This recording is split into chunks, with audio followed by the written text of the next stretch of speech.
Yeah. Hey, you for sure know this one. This the grind time anthem. This is the grind time anthem. This is the max anthem. Yeah, this is the max. If Oh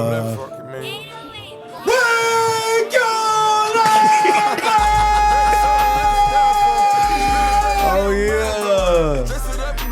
Yes, sir. Welcome to the Wake Your Life Up podcast. We got Darrius Clemons, man.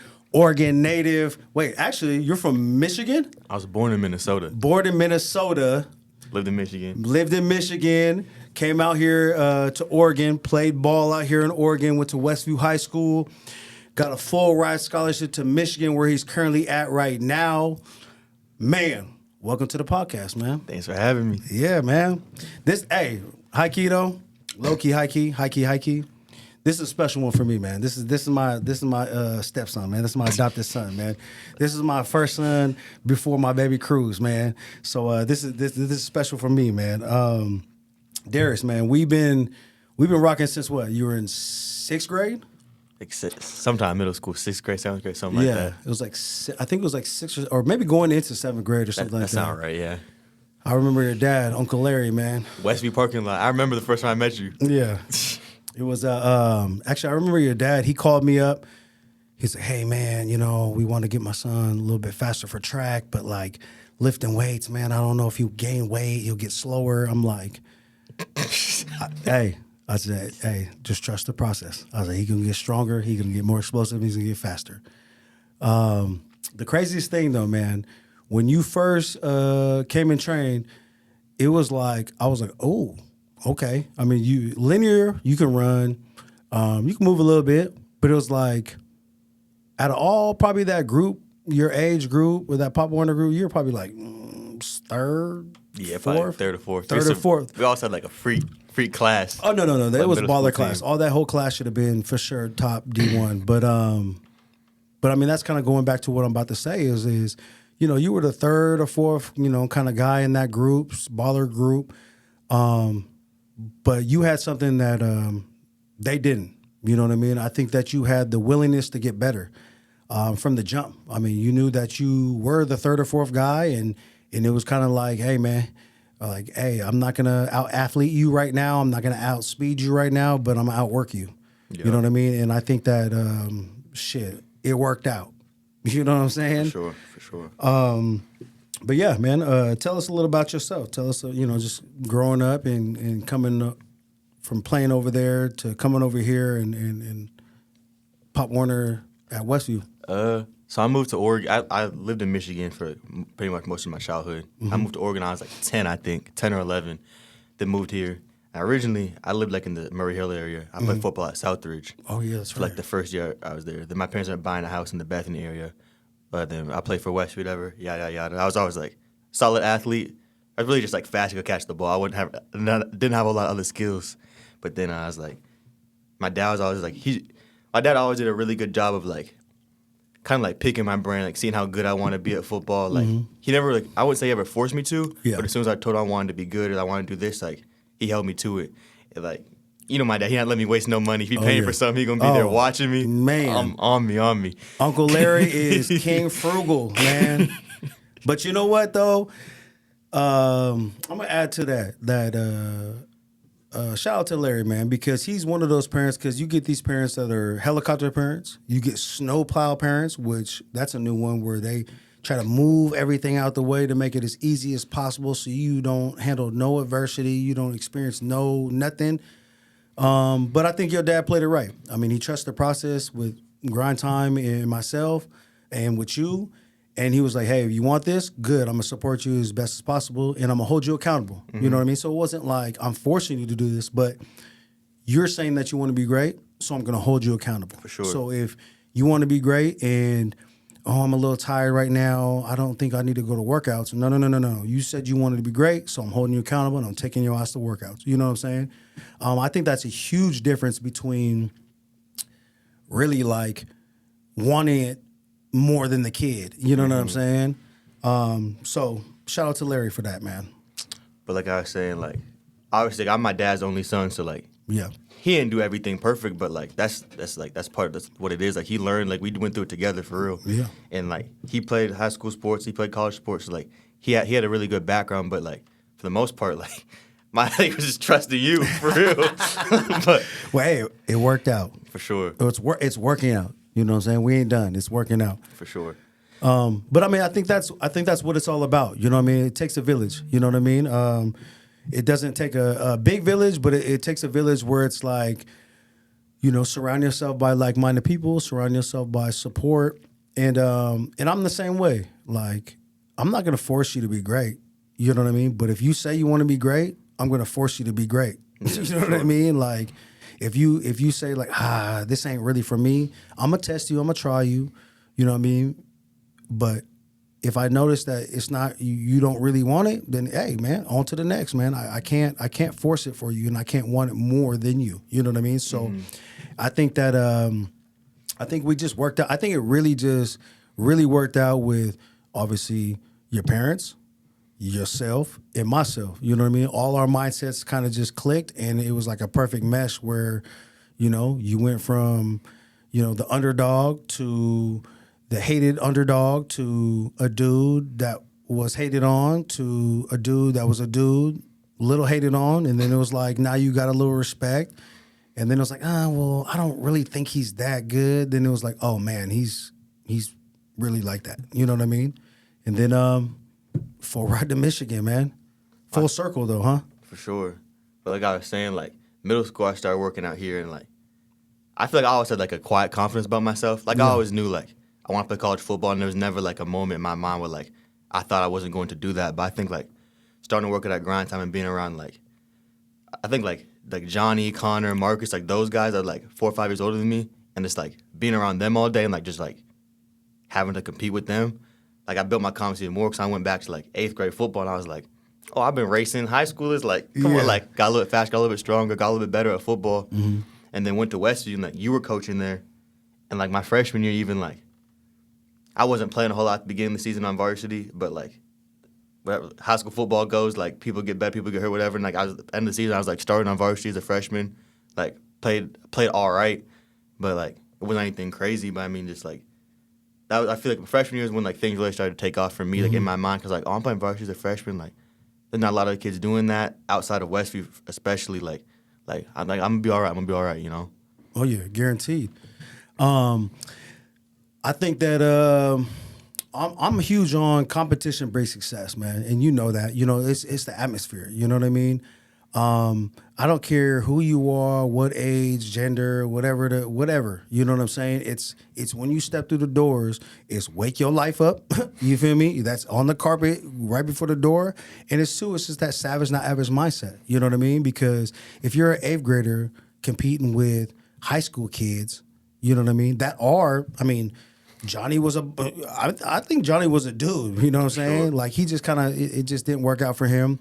Connor was a top quarterback in the country and definitely in the state. Marcus was a super athlete for this area. So it's like all you had was, you know, it's like the iron sharpens iron kind of thing. You know what I mean? So when you're competing against that and you're not afraid to compete, you might lose 9 out of the 10 times. But the competition, bro, you learn. And then, like you said, when you go back to your age group, you're like, oh, this is easy. You feel me?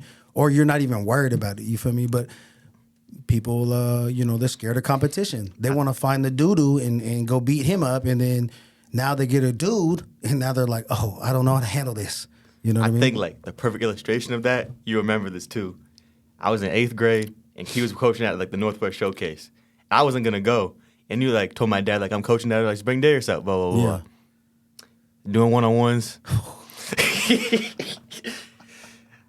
I think I actually went once already. I caught like a slant. I don't even know who the kid was. Blah blah. Then I'm in the back of the line just wait. I'm like 14 years old, just like trying to get my reps in.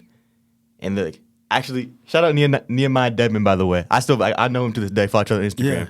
He's up next in line. I was like, oh, like he a baller. Yeah.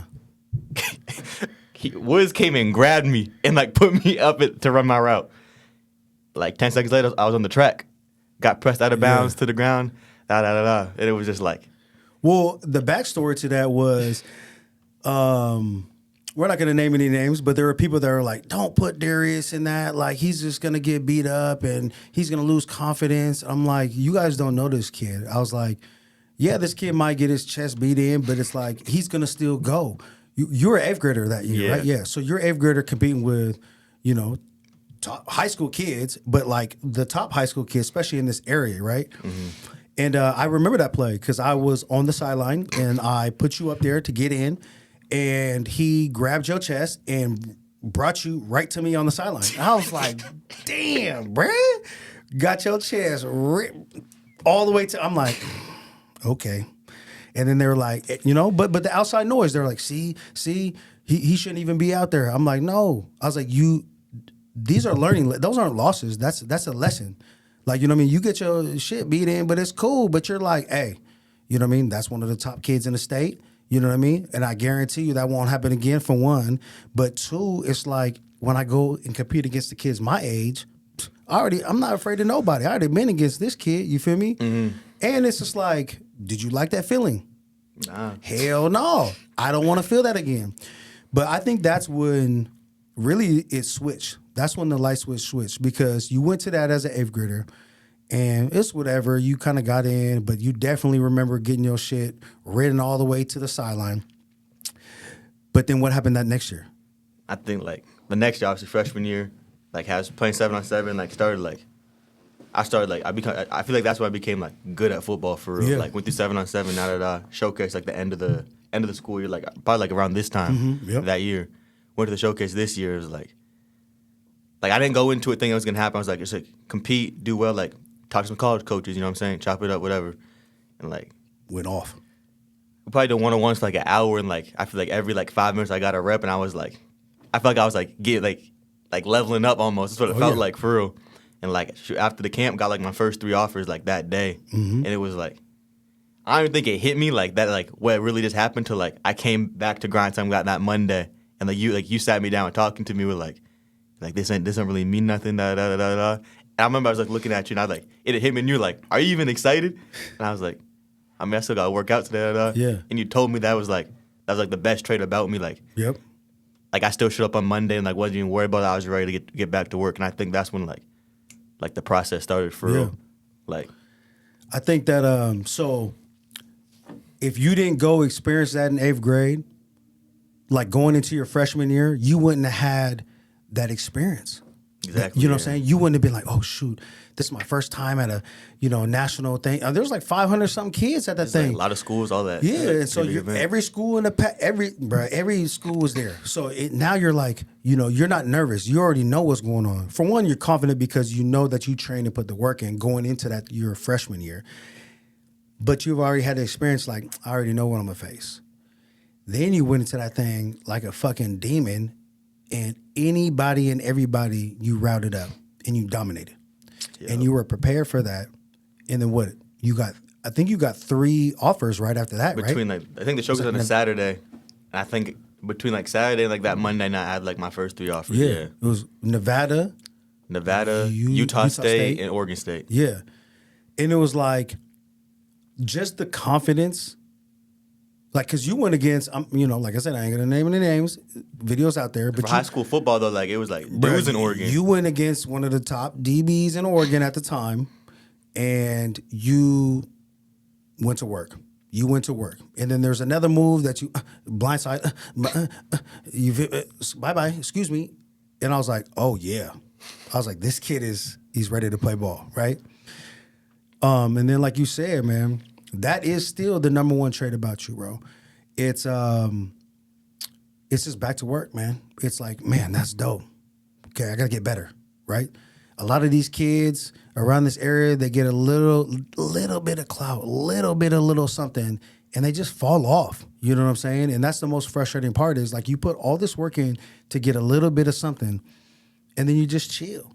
You feel me? And it's like, that's why I think that's the number one thing why you're so successful right now. You know what I'm saying? And still, you played as a true freshman at Michigan, the number 2 team in the country, and you're still like, I need more. I want to get better. I need to get better. You know what I'm saying?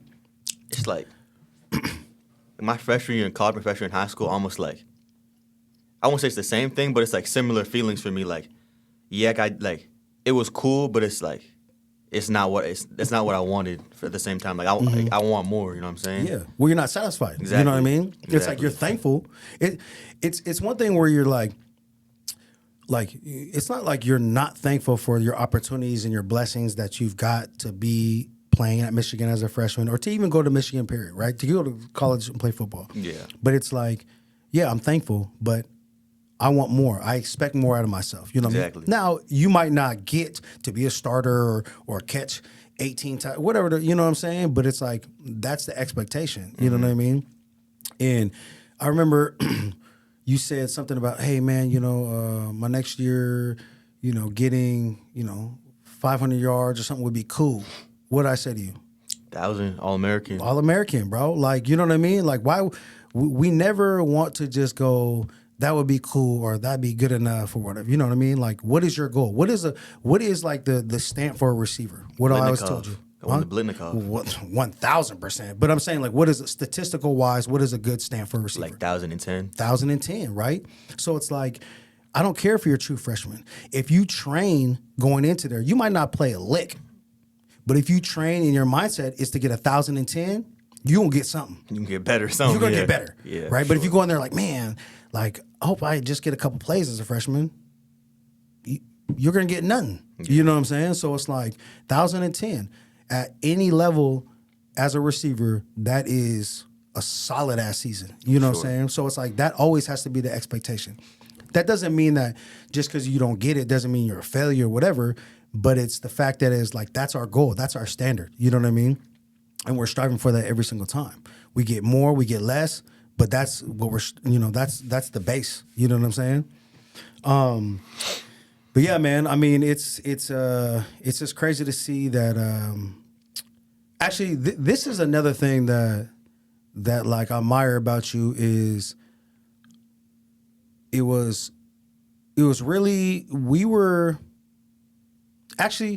I was more excited for your first offers than when you texted me and you said Bama offered me. I swear on everything I love, bro. It was his freshman year, and he got the Nevada offered you first. You got the Nevada. I was like, bro, like I wasn't trying to like be crazy and show you that it was, but I'm like, man, that's what we work for, bro. Like, you know what I mean? Like, I was so excited for you. I was so happy for you. And then you were like, man, let's get better. Every single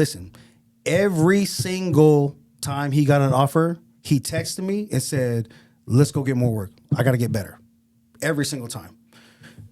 And then it was like, what do we say? We said, hey, we want to get your first SEC receiver out of Oregon. Like, you know what I'm saying? Bro, like we spoke this into existence. I think that's why that I wasn't that excited when you said Bama offered you, because you told me that's what you wanted. You told me that's what you were working for. You told me you wanted that to happen, and it did. You know what I'm saying? And so it's like when you texted, I was like, man, that's crazy. You're like, shit, let's go. And you're like, hey, I got to get better. Let's get better. Sure. You know what I mean? So, man, praise to you, and definitely always keep that, because it's like that's what's going to keep you going. You know what I mean? But yeah, we're at Michigan now. Yep. How was your freshman year? Great teammates, great year. Like, not the year you won, but like a great year, like overall, like for like college football season. And I think like I can't even like quantify, put into words like how much I feel like I learned from like that, like this football season, from like early enrolling to not playing a lot, then like getting thrown into games and like not really knowing when I was gonna play, when I wasn't gonna play, just like taking it all in, like growing as a human being, as a person. Yeah. You know what I'm saying? Like, I feel like I'm better for the last like 15 months of my life. That's dope. Sure. That's dope. Another thing about Darrius, this kid graduated early from high school so he can leave to go play spring ball at Michigan, played spring ball, balled out, I play RS spring ball. came back, did his high school graduation, and then went back to camp. Like, that's, come on now. Like, who I mean, I'm pretty sure there's kids out there that do that. It's like normal now, but I'm saying like, I think my class was the first class where it became like the majority of kids were starting to early enroll and stuff. But That's not out here. You know what I mean? We're in Oregon, Beaverton, Portland, this area, and this is what kind of frustrates me the most, man. It's like all the kids in the past, 6 years have seen you from when you were young, in 6th grade, 7th grade, to what you got right now, and they still are bullshitting. You know what I'm saying? And I'm like, it's right here. This is the ingredients. This is the recipe for success. This is the blueprint. And they still be bullshitting. I think, like, it's one thing to walk up to, like, a 12, 13-year-old kid and be like, you need to do this, this, and this, and you'll get this. They'll be like, all right, cool, and it's hard for them to get committed. But, like I'm so forever thankful to my dad because, like, he held me to it every day. And I think that's what a lot of these kids are missing, like, where they're less fortunate or whatever else, like, they don't have someone that's with them every day to hold them accountable to the things that they want to achieve in life, whether it's school, football, soccer, like, reading their Bible every day, you know what I'm saying? Like, if I ever told my dad I wanted to do something, he was holding me to it until I told him I didn't want to do it anymore. Mm-hmm. You know what I'm saying? I mean, that is a huge point. You know what I mean? I 1,000% agree with you. And I think that's kind of how really Grind Time started, man. It was like, I needed the way I coach and I train and I mentor and I do whatever I do is for the simple fact is I'm trying to give y'all everything that I wish I had. You know what I'm saying? Like, I know it's hard to stay accountable. Shit, I'm grown and it's still hard to stay accountable. You know what I mean? And I still need somebody to help me, motivate me, and do all that. You know what I'm saying? But I know it's, like you said, it's definitely hard for a young man to lock in. You know what I mean? And that's kind of why I want this atmosphere, so it's easier to lock in, because it's kind of like we disguise the locking in and the grind and the hustle and the dedication and everything. We disguise it with kind of like fun and working out and all that, right? In that family atmosphere, because oh yeah, let's go to Grind Time, let's go train with you, but you don't realize, like, let's go to Grind Time because I want to be there to see everybody, but you're gonna get better every single day. You know what I mean? But everybody needs that one friend, big bro, pops, whatever it is, to like you said, hold them accountable, good or bad, even if you don't want to hear it. You know what I'm saying? Mm-hmm. And I try to keep it as real as possible. I feel like I keep it 100 always, even if you don't like it or not. You know what I mean? But that's what you need. A lot of people don't have people in their lives that are gonna keep it G with them. You know what I'm saying? They want to be yes man. Like, oh yeah, no, that was a good rep. That was good. Oh yeah, you're working hard. You're good. Don't worry about it. Like, no, I'm the guy that's like, I'm the asshole Aaron. You know what I mean? I'm the guy that's gonna be like, no, that wasn't good enough. This is why too. You know what I'm saying? I'm gonna break it down to you. No, you need to be better, right? You did train 5 days in a week for 3 months straight, and you got a little bit better. But I need more.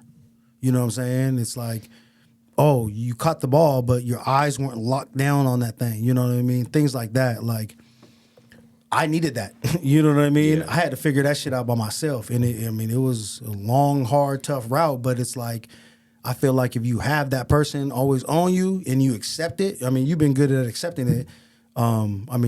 Shit, you can be successful, man. Well, I think, like, for me, it was never like I always came to work. And I was never like skipping reps, like not wanting to work out. That was the easy part for me. But it was like, for you, it was like you're getting better, but there's someone that's out there that's better than you, and like you better pray and hope that they're not better than you and working as hard as you.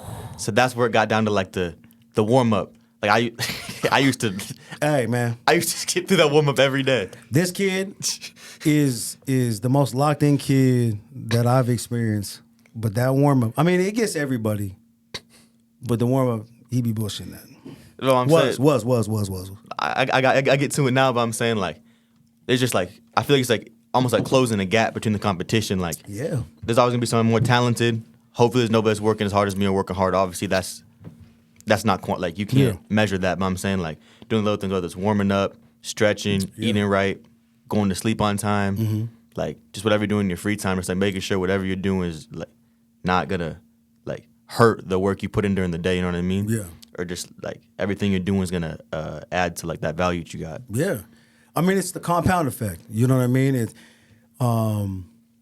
If you double a penny every day, what they say, you double a penny every day, you $1 million a month, or I don't know how the math is, but like, it's can you work efficiently and get a good workout without doing the full warm up? Yeah, you know what I'm saying? You could be very successful. But it's the discipline. It's no, I'm not going to skip a rep. No, I'm going to do this full. The reason why is because it's I know you're bullshitting it. So that's going to trickle to practice. You're not going to warm up as well in practice. Then you're not going to run the routes as well in practice. Then I'm going to be running. Then I get the opportunities. You know what I mean? And you got to be kind of like psychotic with that. You know what I'm saying? It's like obsessive. If you really want to do this, there's no wavering, right? You got to be obsessive with this because it's that mindset that you have that someone is always better than you. Someone's always working harder than you. And like we always talk about, it's like you're going to cross that person that is more athletic than you and he works harder than you. What you going to do with that? Exactly. You know what I mean? Like you might be more athletic than somebody and this other guy works harder and you might edge him out. You know what I mean? You might be a harder worker and that guy might be more athletic and you might edge him out. But what if you meet that dude that is more athletic than you, that is faster, stronger, and he works more than you? It's bad news. Bad news. Why not be that guy? That's what I'm saying. Like, Yeah. Like, I like working out. I like running routes, doing extra work. Like, that's easy. But, like, doing the warm-up every day, it's like, for me now, it's like, it's how I get, like, locked into, like, ready for the day of work. It's like, I don't like doing this, but I know, like, I'm like, I come here, like, if I get by myself, I like, no music, just lock in. Like, it's like, time to myself. It takes, like, 25 minutes, whatever. Turn the music on and get to the workout. It's like your body feels better, helps you lock in, and it's like, you know you got better doing that because you really didn't want to do it. Oh, yeah. It's like do things you don't want to do, so it makes the stuff you love doing that much easier. Oh, yeah. It master the mundane, man. You heard me say that. Master the mundane. Do the little boring things that you don't want to do that are just monotonous. Like, man, I got to do this again. I don't necessarily. But if you lock in and be like, nope, your mental toughness, your mental strength, and how to handle adversity compounds. It 10x because it's like, when it's hot outside, I'm chilling today. You feel me? I'm a little sore. I'm chilling today. And they're like, nope, lock in. You know what I'm saying? I mean, that starts with that warm-up. You know what I'm saying? It starts right there. That's why, I mean, obviously the flexibility, mobility, range of motion, strength and range of motion is number one. But it's the mental part that you have to do every single day to hold yourself accountable to do that. That's where you really win. You know what I mean? And I think that's where you get the edge on everybody. That's why nobody to this day can fuck with me, dog. You know what I mean? Because no one's gonna out warm up me. No one's gonna outwork me. Listen. That's how obsessive I am. I'd rather blow both my hammies out than let somebody get an edge on me. You know what I'm saying? And like, it could be my downfall, but it's put me in the right path to this day. You know what I mean? And if I'm holding you accountable with say we do the eccentric or the tempo down, right? And I'm 1, 2, 3, 4. Everybody's like, man, Coach Woods be counting hitless. Like, no, that's 4 seconds. Hold yourself accountable. No, that's 3 seconds. I need 4. You know what I mean? If I worked out, what would you be watching? Make sure you counting down. Exactly. Count down slow. Right? You would be what? Everybody would. Everybody that I hold accountable would look and wait for that slight moment that Coach Woods wouldn't do it right so they could say something. You know what I mean? And that's how obsessive I am. The whole workout, that's what I'm thinking about. You know what I'm saying? And that might not be true, but that's how obsessive I am. But that holds me accountable. I'm like, no, they're watching. I can't let them get nothing on me. You know what I'm saying? So I'm going to make sure I do everything. You feel me? So, and that's the same thing, as a leader, you want to be the example. I was like, you don't always have to be the rah guy, but you lead by example, right? You don't got to be the, come on guys. No, you just tie your shoes up tight, pull your drawers up. Come on, let it go. You feel me? Watch how I get down. You feel me? And then follow. You feel me? So it's like, I think like I said, it brings it back to it's just holding yourself accountable, right? Doing the little things, mastering the mundane, right? And then just be obsessive about the thing that you want to do. There ain't no wavering. You know what I'm saying? Oh, what do they say? Oh, you got to have balance. Not with greatness. You know what I'm saying? Yeah. There is no balance with greatness. You know what I mean? I don't care what anybody says. That's cool. All these other little mentors and gurus or whatever, they can say what they want to say. But if you want to be great and elite, you need to lock the freak in. You know what I mean? Until you get to a certain point where maybe you can go do a little here and there. But it's like, you got to understand that you're nowhere near that.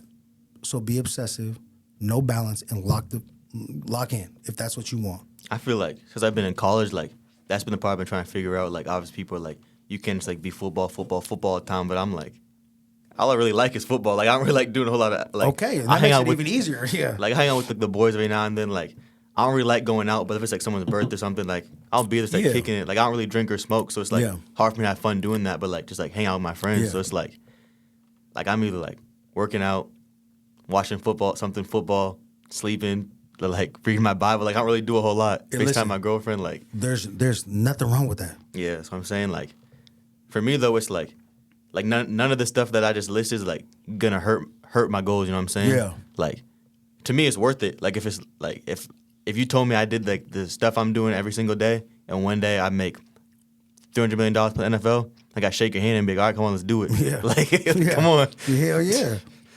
But I mean, and two though, it's like you're gonna get the people. Oh, you can't just be football all the time. Like, let's go to the party. Let's do this. It's like, sure, is one party gonna like? I mean, it could shit, but it's like kicking and staying late at night, bullshitting.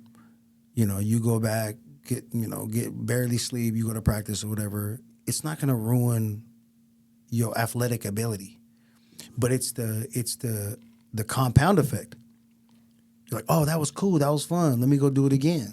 Exactly. Let me go do it more. Oh, there's funner things. There's whoopty whoop. Like, I always told you guys when you guys were in high school, man, don't be the cool kid, man. I said, the cool kid gets you left, bro. All these dudes want to be the cool kid. Everybody wants to be the limelight, wants to be the cool kid. I was like, the cool kid gets caught up every time. You know what I'm saying? I speak from experience, right? I was trying to be the cool kid. I was trying to be at every party. I was trying to holler at everybody. I was trying to be in the mix, right? And that didn't get me nowhere, right? Obviously, I didn't have no mentors to kind of guide me, whatever, but it's still an excuse. Like, you know what I'm saying? So when I'm telling you guys, like, don't put your head down, grind, and don't chase cloud.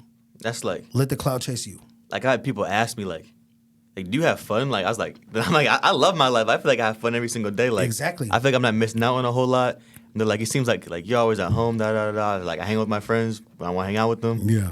And, like, I like being at home anyway. Like, you know what I'm saying? It's like, I feel like I'm not missing out on a whole lot. Like, people have, like, that, like, FOMO. Like, they're going to, like, they got to be everywhere, like, doing everything all at once. It's like, if that's what you want to do with your life, like, cool. All the time. I'm saying, like, I feel like my goals are, like, bigger than a lot of other people. So it's like, to me, it's worth it. Even if I am missing out on a whole lot of stuff, like, it's worth it to me. I'm gonna tell you like this: you're not missing out on nothing, bro. At nothing. You know what I'm saying? And two, though, it's like, never let anybody, like, that's what y'all like. Are you having fun? Like, ask them. Are you really, like, you're going to all these parties, chasing all these people, drinking, smoking, doing all this bullshit, risking your livelihood, right? Because you guys are making money now. Are you having fun? Like, do you feel good when you are hungover and you don't get no sleep? Like, you know what I'm saying? Like I feel great. Like, I don't, like, I'm cool. I'm chilling. Like, I'm not missing out on nothing. You know what I'm saying? And it's like, that's where, you know, everybody needs to realize, like, hey, you have your certain goals locked in. You are putting yourself in position to be successful, and fun to you is accomplishing your goals.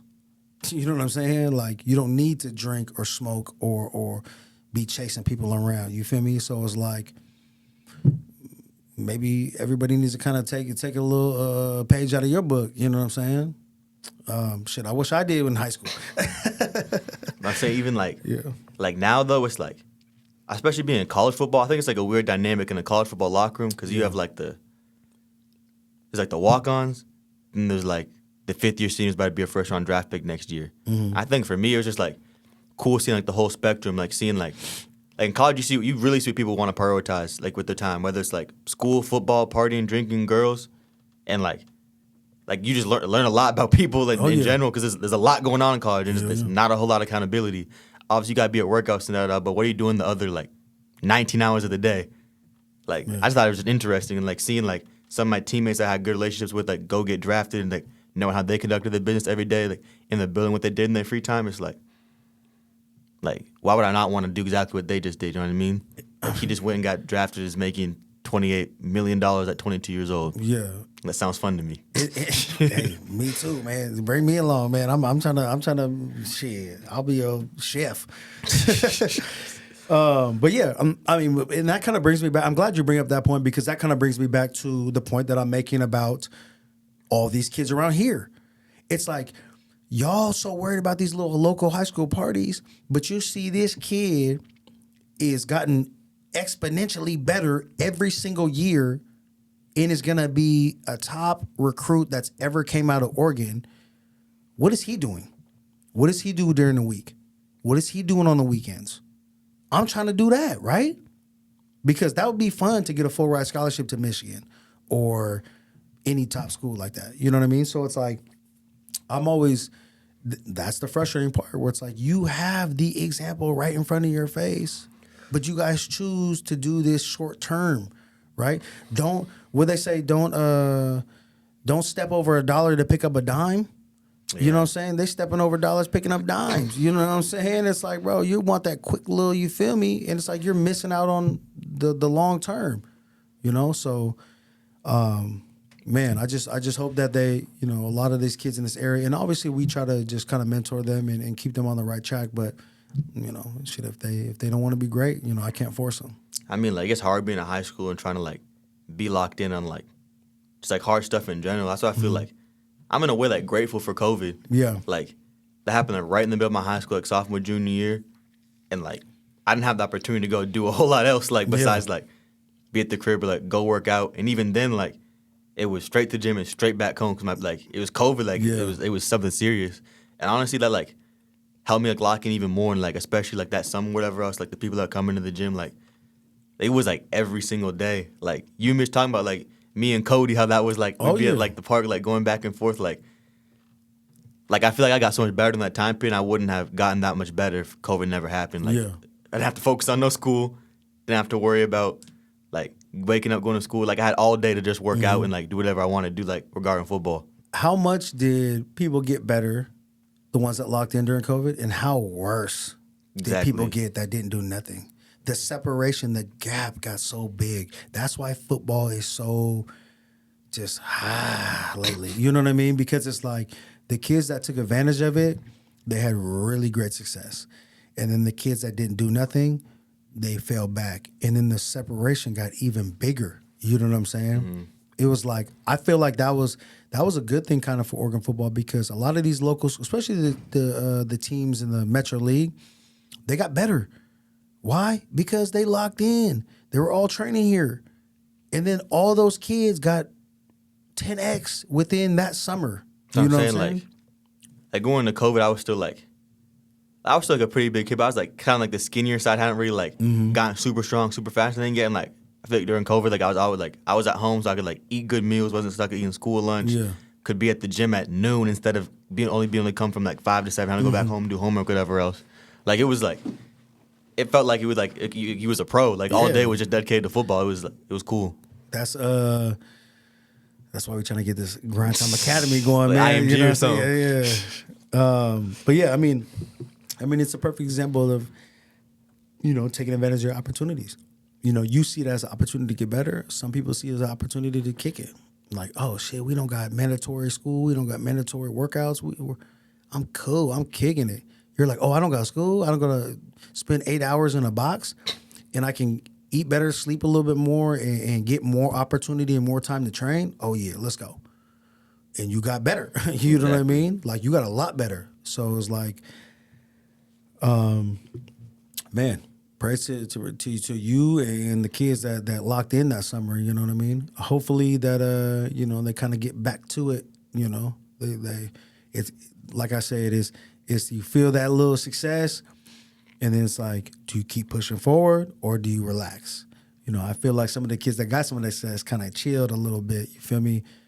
So they're kind of stagnant, right? So it's to that point where it's like they never settle. You know what I mean? Like, I'm thankful for getting better, thankful for locking in these opportunities, but I'm not where I need to be. You know what I mean? So when you realize sometimes it'll be too late. Gone. Well, it's never too late, but sometimes it's like you back in the back of the pack now. Hey, I'm gonna keep it 1,000% in football. It's too late. You know what I'm saying? Your window for success in football is this big. It's tiny. It's a blink. You know what I mean? People think that, I'll be all right. I got a couple of years. Like, no. You know what I mean? Because you got to stack. What you do your freshman year dictates what sophomore recruiting. Sophomore year recruits junior, senior, and sophomore and junior are college. College first year. College is the same thing. Yeah, it's just rinse and repeat. You know what I mean? Like, when you get into college as a freshman, you're back at the bottom of the barrel. They don't matter. You got to build it back up. 1, 2, 3, 4, 5 stars. Yeah. Like you said, so what have you done for me lately? Hey, what have you done for me lately? Business, because it's a business now. Whoever's the best gonna be on the field, because if the coach is playing the dude who's worse, that's less money and in his wife's pockets, less food on their kids' table. He finna get fired. Exactly. Like, you know what I mean? And that's kind of, I think that we do a good job of like kind of giving you the bigger picture of football in the next level. It's not about just, I'm a good footballer. No, this is a business. How you conduct yourself online, how you conduct yourself in the community, how you conduct yourself on the field, and your coaches, the staff. You feel me? Like that, those are huge. You know what I mean? Because you go into Michigan, right? And then you're a freshman year and you're like, you're a jerk to the trainers or the equipment people. Yeah.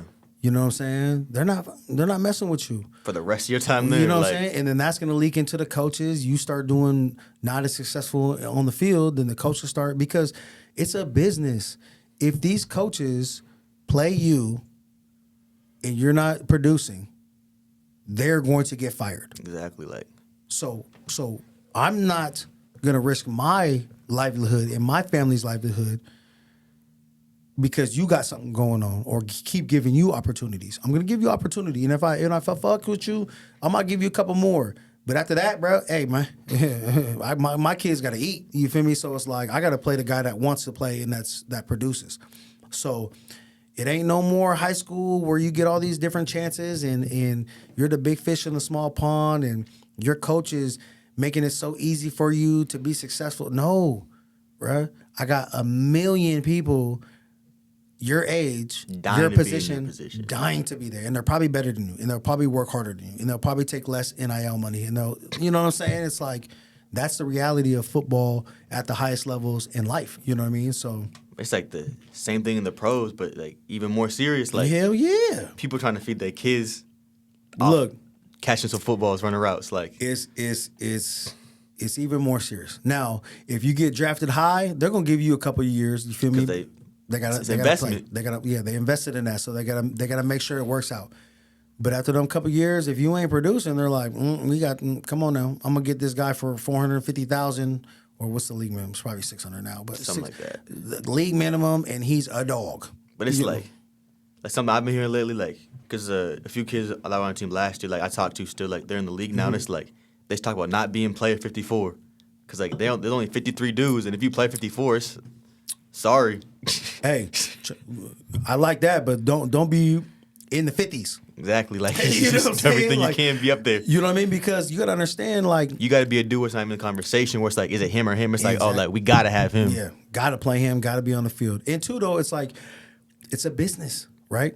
You might be a really good ass receiver, and we need you. We absolutely need you. But then the O lineman goes down, and you're kind of the bubble guy, the receiver. Now, you're crucial to our offense because if someone goes down, what else can you do? But you can't do nothing else. You're a bubble guy there. I need an O-lineman. It's a business. So you might be balling, but you get cut because it's a business. So it's like you can't even be in the 50s. You know what I'm saying? Like I want to be top 40 on the team. Like, easy call. Like, obviously. Like, receiver, though, in the league, it's like they have like the 1 and 2. The number 3, he's got to be like a gunner, returner, doing something on special teams. And the 4th dude, he probably play more special teams than he do receiver. Exactly. Like, unless you like Devonta Adams, Justin Jefferson, something like that. Like, well, and 2 though, it's like I mean, like, what's your offense, right? Do you run more spread, pro style? Like, you know what I mean? So it's like we need 4 receivers. You know what I mean? Okay, we got 4 receivers. The 5th guy, you better be a dog on special teams. 4th and 5th guy. Because they could be like, shoot, we could just take a smaller tight end who can block and play receiver, have a running back who can run routes. Like, exactly. Receiver, one of the ones you got to be able to, like, if you're not the dude, you got to be able to run down on kickoff, catch a punt, do something. Get in where you fit in, man. You know what I'm saying? Get in where you fit in. And 2, though, it's like, it's just opportunity, you know? Don't let my pinky toe in the dough because I'm going to kick the whole bitch down. You know what I'm saying? Like, if you give me a sliver of opportunity, like, there's no way I'm coming off this field. And if I do come off this field, you're going to put me right back on that thing. You know what I mean? That was... there's a lot of... I know what you already know what I'm about to say. There's a lot of good stories about this dude. Obviously, his willingness to get better, his grind, his everything, right? But this is top 3. This is top 3 of why he's successful, I believe. I tell him from the jump, I say, I give opportunity to anybody, right? It doesn't matter. As long as you know your shit and you execute. I don't care if you're a freshman. I don't care if you're a senior. As long as you know your plays and you execute. And when I turn around and I look for somebody, you know what I'm saying? I'm not looking for you. I need to turn around and I need one. You got to be that guy. This was your freshman year. Very first game of my freshman year. Very first game of his freshman year. I think someone went down, and I'm like, I'm literally like, I tell all my receivers, follow me around, be annoying, make me tell you to back up. But he listened to me. He's the only one following me around. I look back, runs on the field. I'm like, Derek, I'm like, all right. You know what I'm saying? He better know his shit, and he better execute. I think, wasn't it like the first play? No, I think it was, we got the ball first, punted, then they went down and scored. Then we came back. It was Evan Williamson. He played defense. He was tired, probably supposed to be in the field. And I was just like, shoot, come on. Go. Got to play in the whole drive. Yeah. So whole drive. Plays the whole drive. And then, so I'm like, all right, cool. Like, you're good. You in there. He did one thing. He's on our sideline. And I said, if he press convert, he hears me, easy call, right? I was like, if he press convert, and he kind of like gives that slight look, so I know he heard me. And he's pressing, and he doesn't convert. He doesn't hitch. Quarterback throws it long, whatever. And I go, hey, I said, if he presses, convert. And you go, I didn't hear. I go, I was like, don't you ever lie to me like that again. I was like, and I was cussing you out. I was getting on you, and you're just like, boom, you went right behind me, stood right there. And majority of kids, they'd be like, oh, coach yelling at me, poor me. This kid is standing right behind me the whole time. We're walking down the field. I'm hot at him. Walking down the field, And then something happened again. I was like, what? Boom, shroom. Runs right back on the field. I'm like, I was so mad, but I was like, this kid's going to be a baller, bro. It wasn't even like, it was going through my mind that moment too. I was even trying to, like, he lied to you. It was like, it was covered too, so he was like kind of pressed, kind of off. I was like, yeah, he was. I don't know what to do. So that was just my first excuse that came out of my mouth. And I was like, do not. I was like, don't lie to me. I was like, get your ass off the field. But it was crazy because, I don't really be carrying the shit, but I didn't know that I was yelling that loud. But then your dad, he was saying like, some of the parents in the stands, they're like, you let Coach Woods talk to him like that? And Larry was like, yeah. Like, he messed up. He, like, you know what I'm saying? Like, he is. And so I was like, that's how you're going to be successful too. Because you got a parent that, like, I'm not talking crazy to you. I'm not calling you out your name. I'm just holding you accountable, right? You know what I mean? And I'm getting on your shit if you do something wrong. And you accepted it, right? And then your parents accepted it. You know what I'm saying? And it's like, I think that's what we're missing, especially nowadays. Shit in life, but in football, you know, in sports. But that was a funny story. Like, I'll always remember that. That's probably like top 3 stories that I have of you. Just memories of like football, of like But it's crazy because went in there, cussed you out, took you out. I said, I need run right back on the field. I was like, this boy right here, man, he's gonna be a dude. But yeah, man, that's so what. I mean, obviously, podcast is Wake Your Life Up podcast, man, and the meaning, obviously, it's interpreted in different ways with different people, but. For you, and it doesn't necessarily have to be football, but just in life or whatever. But what is essentially like your wake your life up moment? Like I don't know if there's an exact moment. I feel like there's been a few like periodically throughout my life. Yeah. Like I think my family's like pretty religious. Mm-hmm. It's like I grew up going to church, like staying in my Bible, whatever else. And I think like that's always been something to me, like staying in my Bible, like almost like staying woke, like be in the Word of God, like listen to what Jesus is saying to you, pray over your food, like be thankful, be kind to people, like do good and good's gonna be done back to you. Like, I think that's something that's like always in the back of my mind. It's like trying to I try to read my Bible every day, and at the end I just write down like be kind, be nice, be courageous. Just a good way to go about living your life. Hey, everybody that's listening to this, those 3 things, do it. Our world will be a better place. And then I think I think my life kind of revolves around like football. So the majority of the moments gonna be from football, but it's like the showcase my freshman year. I think that was like kind of like a step up, like kind of like, oh, this is cool. Like my sophomore year, the first time I went to Vegas for 7-on-7, and it was like actually it's kind of good story time. I went to Vegas 7-on-7, my 7-on-7 team, and like if y'all know the Vegas tournaments, like that's the one like hundreds of teams. Shout out to Houston Lillard, Team Lillard, man. Yeah, Team Lillard. That's what I went with actually. But we compete with them all the time. No, but shout out to you. But like went down there, and that's like all the dudes be there, like 5-star, 4-star, all like the recruiting services, writers, college coaches be there, whatever else. But I knew like this before I was really ranked or anything, and I knew this was like Houston was telling me before, like, this is, you have a chance, like good DBs, like show what you can do, whatever else. Mm-hmm. And like I was like the whole weekend I was going like crazy. It felt like the showcase again. Like I was like going crazy. We played FSP. They had actually, matter of fact, the DB that I went against there plays DB at Ohio State now. Yeah. And we played them this year, and we were chopping it up because he remember me, blah blah blah. But like play well there, blah blah blah. Rankings come out, and I'm like, I remember the number, but I was like, I'm not even like top 20. Yeah. I feel like I was going crazy. But I was like, this like one of those moments where it's like, it's dudes that do like someone better than you. You're working hard, but like he's still better than you. Mm-hmm. And I think that was kind of like. It was do more. Exactly. Yeah. Exactly.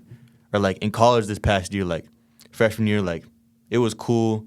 Obviously not what I wanted to be, but like thankful experience. And it was kind of like after the season, like I've talked to my receiver coach, like looking back, like what can I do? Like blah blah, what can I improve? And he was like when you got here, you were really really bad at practicing. But even he said it wasn't like a fault of your own. Like you weren't like lazy, but just you had really bad practice habits. Probably like played high school football in Oregon. Like, no offense to the dudes in Oregon, but it's like I could get by not doing a lot in practice. It took me a minute to like there was a curve to like learn how to like practice hard every play, and be locked in every play. Da da da da. I think that was like a moment for me. I was like, damn, like I feel like I'm a really really hard worker. Like it teach me to work hard in the weight room, workouts, that up. Like I guess like there's a gap to be close still in practice, and that's something like. This past spring ball, like I tried like that much harder in practice, and I feel like it showed. Like he even told me like, oh, like you do a lot better in practice. Spring ball comes around, got like tendonitis in my knee, missed like 3 practices. It's like, all right, whatever, like come back. First day back, like first play practice, catch a bomb, like good play. Yeah. Smack my head on the ground, concussion. Yeah. Missed 3 more practices.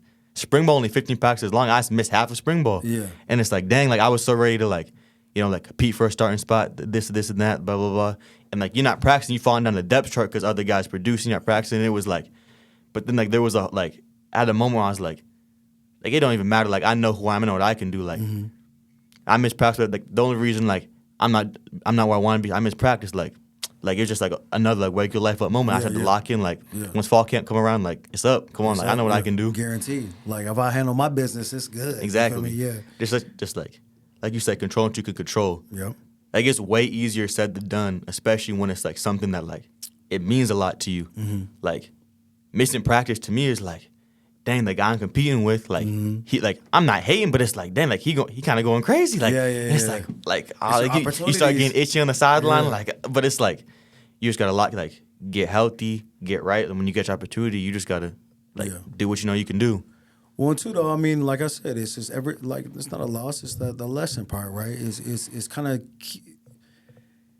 do you really want this, right? It's holding you accountable, teaching you how to be patient, but like aggressively patient, right? You know what I mean? Like I want to do more. I got to do more because I got to get back on the field. I want to do more, but it's like I know that I'm patient enough to know that I'm maximizing everything I do right now, and when I get my opportunity, I'm going crazy. Exactly. You know what I mean? And backtrack just a little bit. I'm his high school receiver coach, and he said that his college receiver coach said that he's bad at practice, or like didn't like. Not Bad at practice, but like bad habits. Bad habits, like how you prepared yourself for practice. Prepare yourself for practice, like how like when the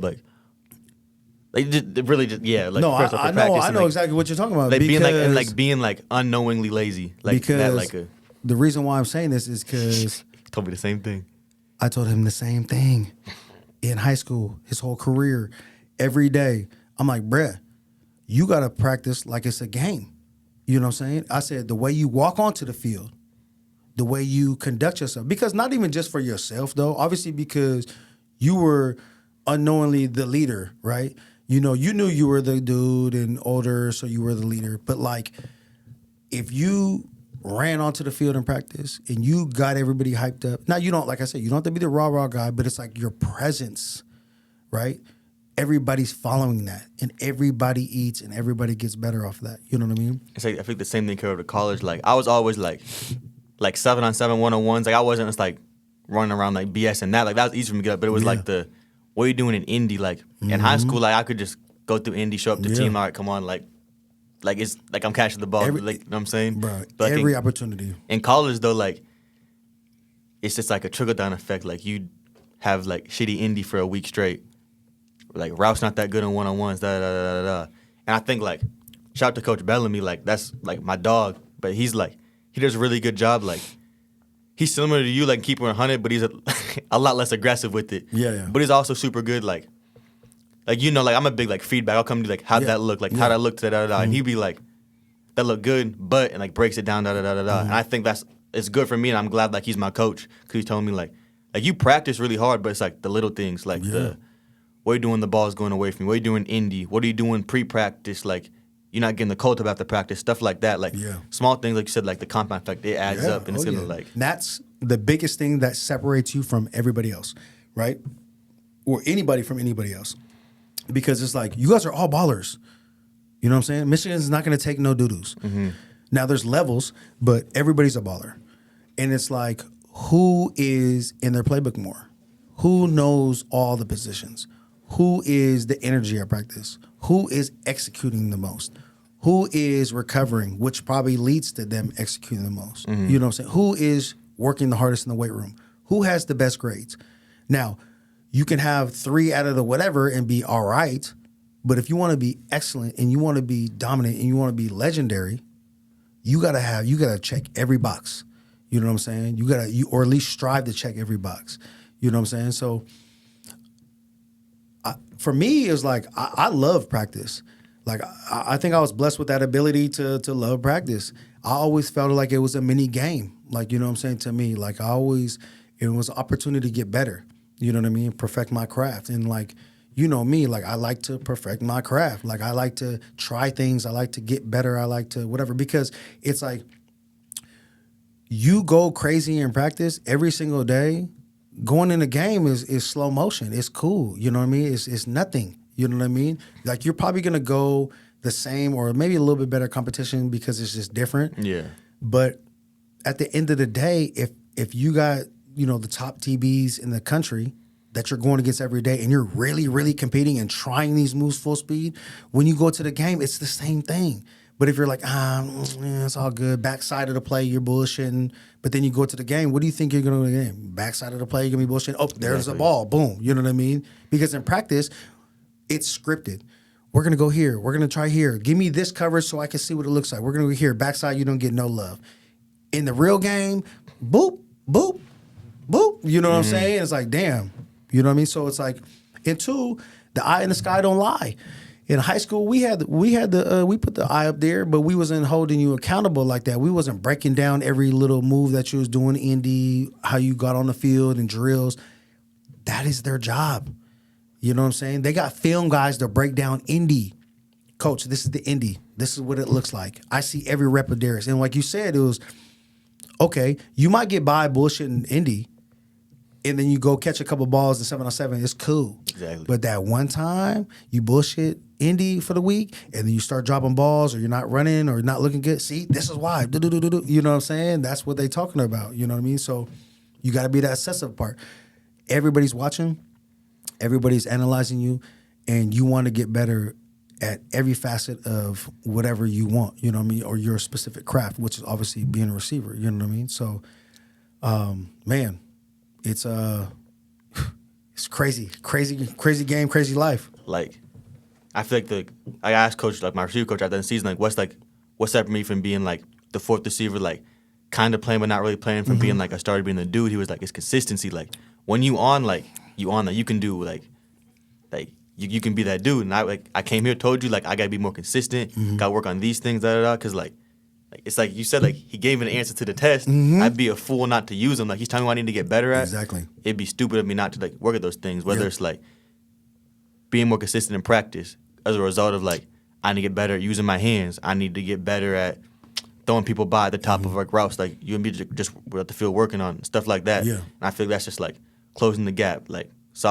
trying to be better sophomore year, trying to be a starter, stuff like that. Yeah, I mean, and this is what, you know, a lot of young men don't realize too, though, is the coaches notice that. You know what I'm saying? If they tell you something about like how to get better, or you ask the question, how do I get better? Oh, you got to work on this and this and this. They notice when you apply that. You know what I'm saying?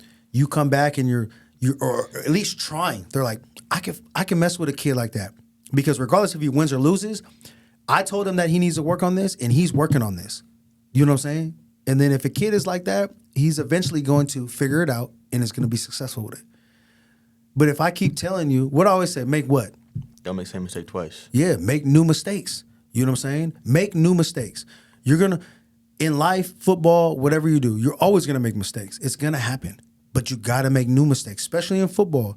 If you slip, why did I slip? Oh, I didn't have my eyes on my nose on my toes, chest to the ground. Okay. Boom, got it now. Next mistake.